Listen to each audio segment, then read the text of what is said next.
turkey, which is the family of bird, also known as the poultry. Turkey are something like a chicken but much bigger. They are also called December birds. Although turkey domestication was thought to occur in Central America at least 2000 years ago, recent research suggests a possible second event in the southwestern United States between 200 BC and 500 AD.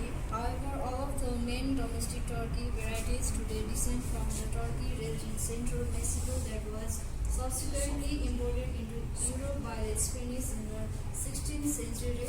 Today, we are going to demonstrate how to prepare this turkey roasted and how to marination.